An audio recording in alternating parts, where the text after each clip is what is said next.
Assalamu алейкум. Мен Мухтег Арстанбек. Бүгін тағын бір Қырғызстан халал индустриясын өнүктүрүү борборунун сертификаты менен иштеген мекеменин босогосунда турабыз. Тагыраак айтканда, кант сүт, нақта сүт азыктарын чыгарган биздин бир сүйүктүү ишканабыз бар. Биздин досубуз, өнөктөшүбүз. Мына ошолордун бүгүнкү өндүрүштүк линиясын карайлы деп чыктык. Айтып келе турган нерсе булар дагы мына ISO 22000 стандарты менен хас системасына киришкен. Бул деген сөз халален тайибаны камсыз кылынган. Эми халален биз карайбыз, халалдыгын азыр карап чыгабыз. Айта турган нерсе сүттө да 3-4 жерде арам болуп калуу ыктымалдуулугу бар туугандар.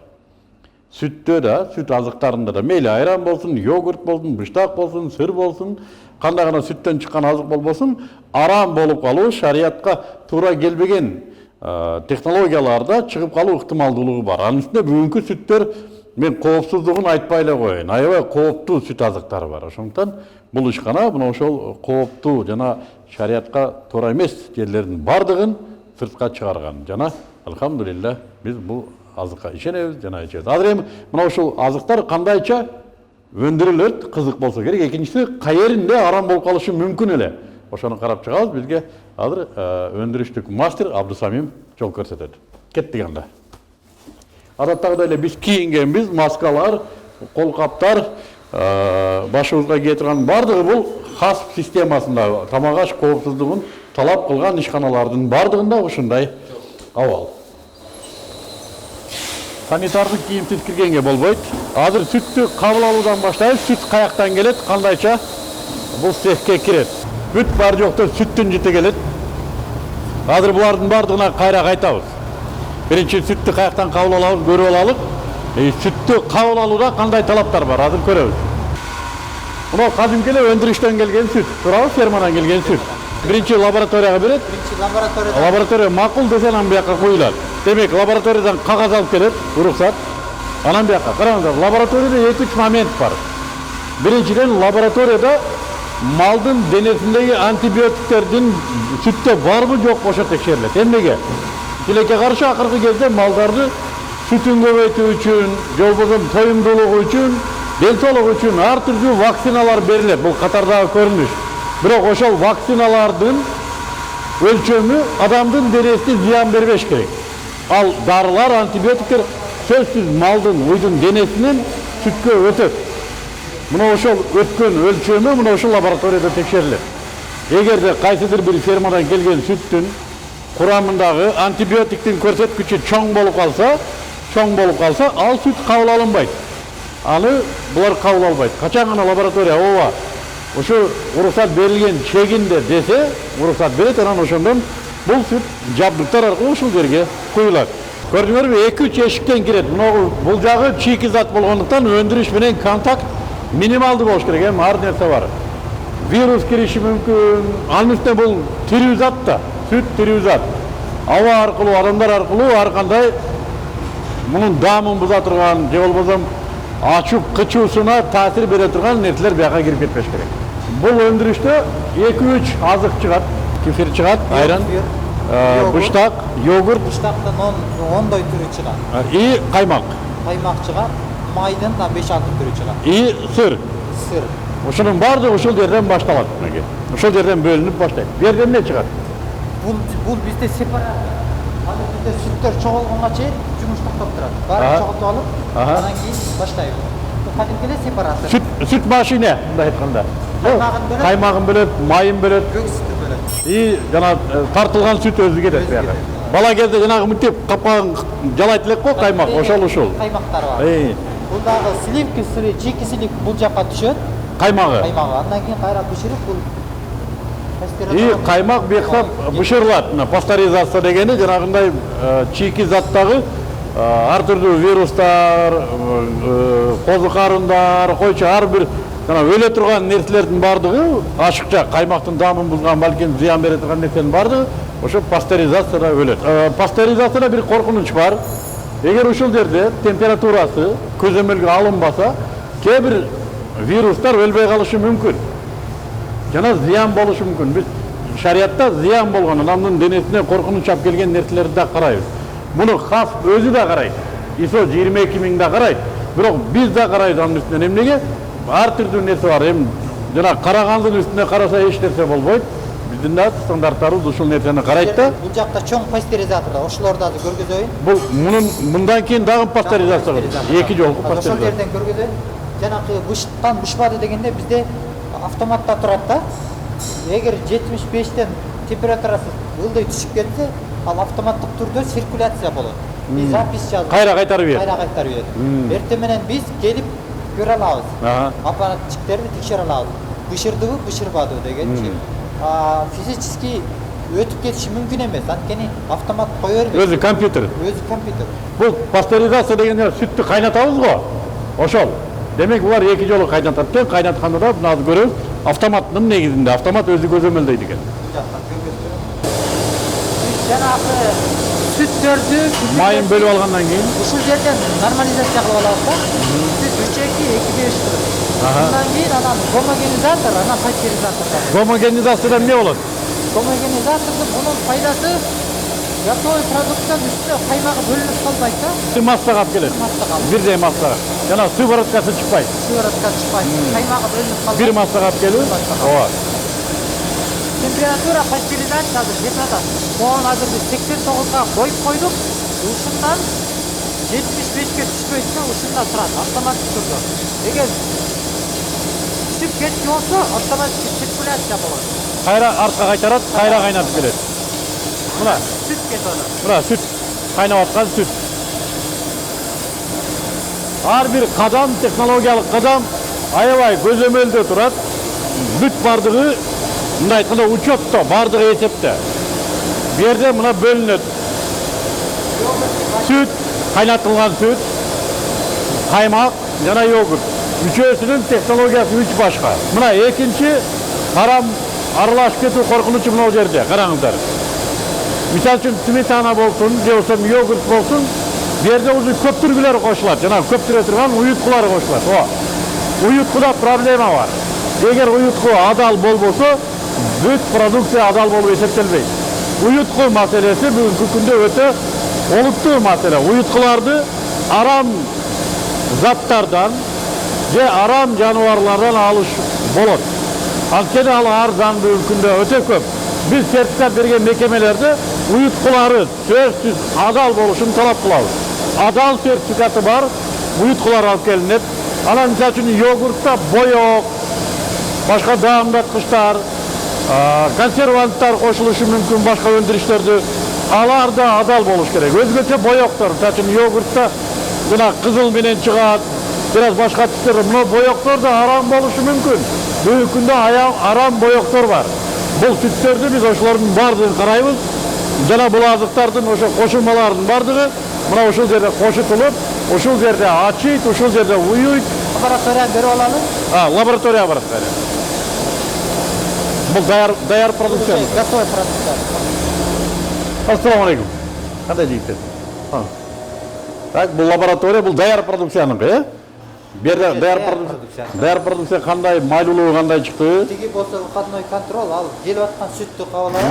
Бул жакта болсо уже даяр продуктуну баарын ошо пастеризация болуп быштыбы, бышпадыбы, антибиотик барбы, кайра повторно текшерет. И ушул лабораториядагы факт, мындай айтканда, заттын көрсөткүчү муногу оромолдогу көрсөткүчкө дал келиши керек. Техникалык талабы ушу. Эгерде бу жерден кайсыдыр бир зат дал келбей калса эмне кыласыңар? Утилизовать этесиңер же кайтарасыңар? Жок, эгерде бир майлуулугу дал келбей калса, биз ага сливки кошуп, кайра калыбына келтиребиз. Эгер кандайдыр бир зыяндуу заттар бир кошуп кеткен бир мүмкүнчүлүктөр болуп калса, анда биз аны ыргытасыңар. Биз керектөөчүлөр менен өндүрүштүн ортосундагы биз ишене турган жер ушул лаборатория. Туурабы кыздар? Булар да кагазга түшүрөт, туурабы? Анан упаковкага кетти. Бирок упаковкадан кийин бир нерсе чыгып калсачы? Кийин да текшересиңер. Жана куюлуп жабылгандан кийин да текшересиңер. упаковкада бизде эмелер бар да, фильтрлер бар, атайын датчиктер бар. Андан өткөзбөйт, атайын койгонбуз. Андан кийин продукцияны бизде хранение коебуз. Сынаганы. Вдруг срогу жеткенге чейин биз кармайбыз. Кишилерден, элдерден жалып болуп калса, журналдан карайбыз. Кайсы датада, кайсы күнү чыкты. Бул жактан алып биз Мынау, мисалы үчүн жана мына жерде сакталганга 10 күн десе, мисалы үчүн. Ошол 10 күн турат ушул жерде. 10 күн турат. Эгер бизге Дүкөндөрдүн бардыгында сатылып бүттү. бүттү. Эгерде кайсыдыр бир дүкөндөн бир жаман нерсе чыгып калса, Кудай көрсөтпөсүн. Распиярын аласыңар, айырмасы эмнеде? Көрсөтөбүз. Эмне үчүн жаман чыкты? Эгер ал эме тиги ичи көйүп кеткен болот, башка нерсе болуп кетет, эми арганда болот, союз бакы. Ошону көрсөтөбүз. Бизде турат, сизге берген продукция, ошол дата ошол убакыт менен. Сизде турат. Эмне себептен? Биз барып көрөбүз. Может, анын өзү хранилище жакшы эмес. Же жылуу жерде турат. Же көрсөтпөй өзү кошуп койду. Ошондой болот. Ошону көрсөтөбүз да биз ошон үчүн сактайбыз биз. Карагыла жигиттер. Мынау жер бардык силердин цехтин ичинде турат да. Мынау жерди өзүңөр деле секин билдирбей бир бела кылып коюшуңар мүмкүнбү? Эми Кудай сактасын. Толук эле лаборанттарга уруксат берилген. Мен ача албайм. Рабочийлер ача Чилек албайт. иши бул жерде. Лаборант технолог. Аны деле келип туруп, давай эми доспуз, кыргызбыз, экөөбүз бир уруданбыз келем, эч ким көрбөйт, давай менден косяк кетиптир деди. Болобу? Жок, кандай болбойт. Эгер андай болсо биз Камера турат дейт. камерадан да мурун. Эгер ушуна кое турган болсок, азыр биз журналга башталып жазып кое турган болсок, бул жакта чыкчу күнүнө 40 тоннадан болот да, ошо чыкчу биз ойлошубуз керек, өзүбүздүн уруубузду, тууган ата энебизди атырып алган болот атабыз.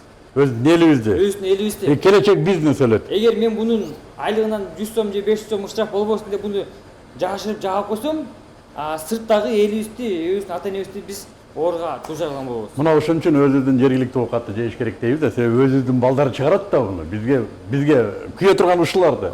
Эртең өзүнүн үйүнө деле келет ошол оору. Биздин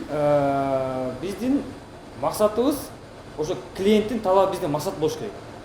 Тиякта, допустим, эгер биздин канттан чыгып продукция, нарындагы бир кишинин үйүндөгү талап биздин максат болуш керек. Ошол киши кандай болуш керек? Эгерде кайсыдыр продукция айталы, Россиядан келди, же Кытайдан келди, же башка жактан. Мисалы да, эми аны ичип туруп, аны жеп туруп, эгерде бир Кудай көрсөтпөсүн оору же уулануу пайда болсо, кимге претензия коесуң? Эгерде кант сүттүкү болсо келесиң, братишка, эмне кылдың муну деп. Өзүбүздүкү деген өзүбүздүкү. Бул жерде бизге жазылган бүттүгү. Бул биздин ана витрина жекебизде номер жал принимается. Ошого чалат, момда болуп дейт. Ана биз сразу септикке кетет. Кай жерден эмне кетти? Бүт учетка алынган. Чыккан бул. Музыкага карден чыккан. Тетрарексте фильтр жарабы калган экен, алмаштыргыла. Жок, артан кеткен эмес. Пастеризациядан кеткен, артан караган. Жок, пленкадан кеткен. То есть арттан таап алуу мүмкүн десең, Бизде бар. Бияка даяр продукция келди. Заказ болду. Эми музак кетет. Эми упаковка орогону кеттик. Эми келди. Караңыздар, мынагу жерде да арам болуу коркунучу бар. Арам болуу коркунуч. Эмнеге? Мынагу куюлуп аткан материалда проблема болушу мүмкүн.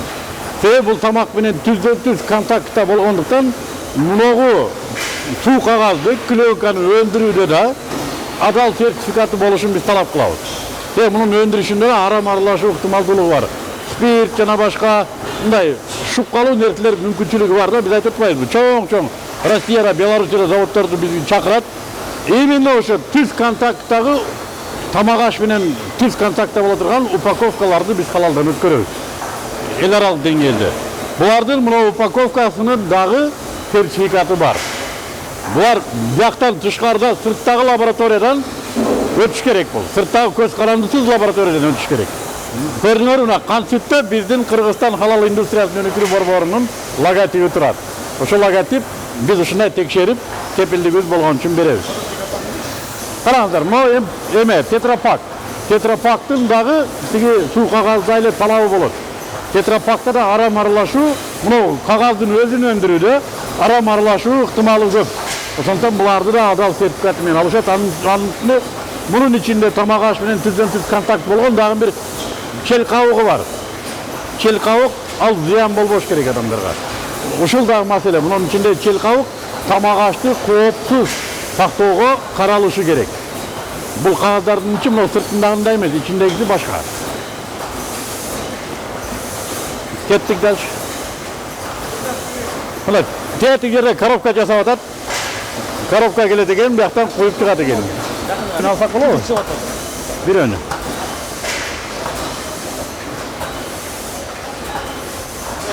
Мына караңыздар, мына тетрапак, мына ушундай чики. Ичи башка, сырты башка. Ичине коюлган талап да аябай чоң. Булар да сырттагы лабораториялардан ушунун баарын алып өтөт. Бул да аябай ишенимдүү заводдордон келиши керек. Мынау да канча күнгө чейин сактаса болот? Bunun özünün talabı var. Özünün talabı sertifikat жазылган 3 күндөн 1 жумага чейин сактаса болот өзү.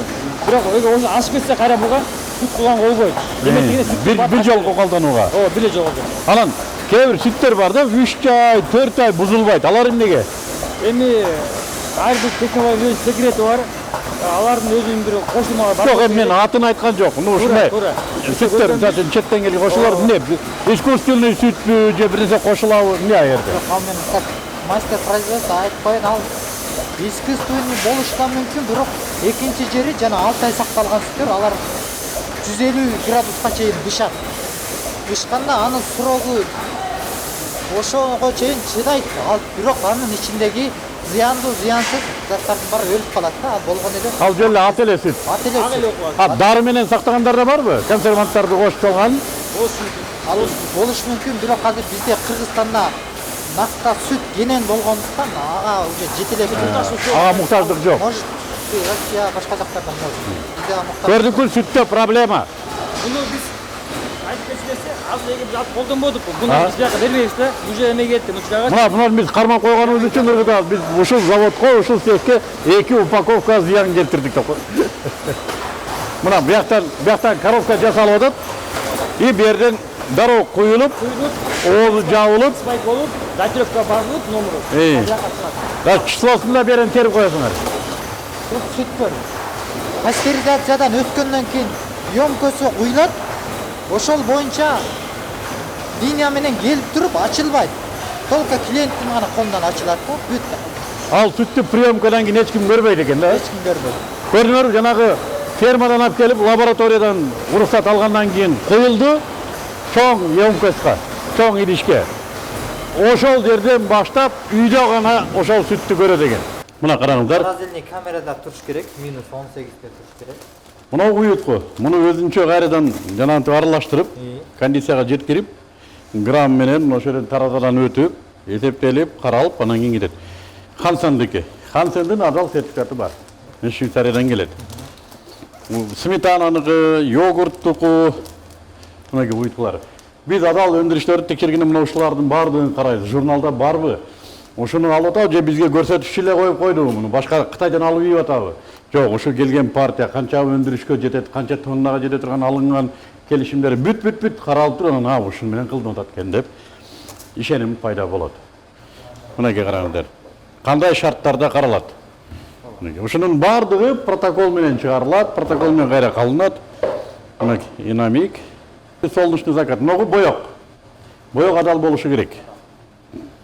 Мынагу боек, краситель. Мынагу дагы адал болушу керек. Азыркы күндө жанагындай курт кумурскалардан алынган боектор бар, арам боектор бар. Мына ароматизатор, мына даамдаткыч, бул да адал болушу керек. Сөзсүз. Мына ушулардын баардыгы биз ишенсек, анан айтабыз адал деп. Мунун баардыгын ишениш үчүн аябай чоң иштер кылат. Мына журналдар, учеттор бүт баардыгы.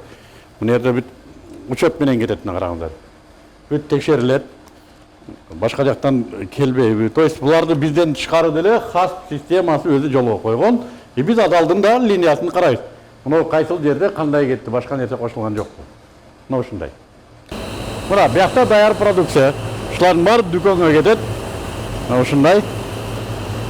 Биякта даяр продукция. Мынакей температурасы көзөмөлдөнгөн. Мына караңыздар, кандай кооз болуп жүктөлүп турат. Мынакей. Ушу бойдон дүкөнгө кетет. Не дейм, туугандар? Сүттүн да адал арамы бар. Демек, адал сүттү гана тандап ичтиңиздер. Сүт азыктарына аябай этият мамиле кылыңыздар. Жөн эле сүттө кайдан арам болот эле дебеңиздер. Ал илгерки сүт. Азыр башка заман, башка өндүрүш. Ошондуктан карашыбыз керек. Кан сүткө чоң рахмат. Рахмат. Силерге да рахмат.